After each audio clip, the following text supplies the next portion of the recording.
Well, hi. Thought we'd talk a little bit more about harbours and small boats today. As you know, Threshold Vision has for years been particularly for rural areas, and that hasn't changed. We feel called to see villages and towns in rural parts of Lincolnshire and maybe beyond change, transformed by the love and power of Jesus. And one of the things we've learned over this last 2 years, over the pandemic, is a bit more about how we can go about that in this new season. And the imagery of harbours and small boats really helps us. So what is a small boat? Well, it's a group of Christians, a small community in a particular location or in a particular network, whose heart and desire is to see others walk with them and come to know Jesus too.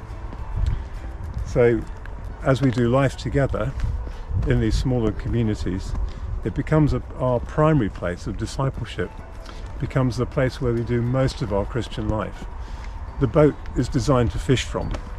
Every boat will be different, every community is different, every village is different, and so context is really key, and the way the boats are shaped by their context, by the Holy Spirit, by who's in them, is really important. Each boat will have a degree of autonomy. They will fish how they know how to fish in the community in which they're set. And the way they do life together will be to support the fishing enterprise. So it'll be about the way they do life together in rhythms of prayer and worship and word and communion, the stuff we see in Acts 2.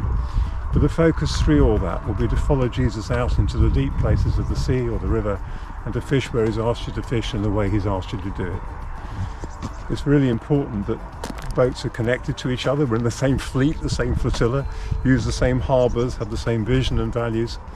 So it's good from time to time to come into harbour at whatever intervals work best for you, for repair, for equipping, for getting new kit, for understanding what your mates think about the weather, the tides, the fish, the blowing of the wind of the Spirit.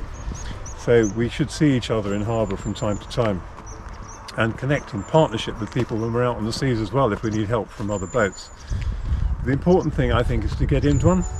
So if you're not in one of these at the moment, if you're not in a small boat doing life together with other Christians locally, then either start one or get in one that's already there. Okay, see ya.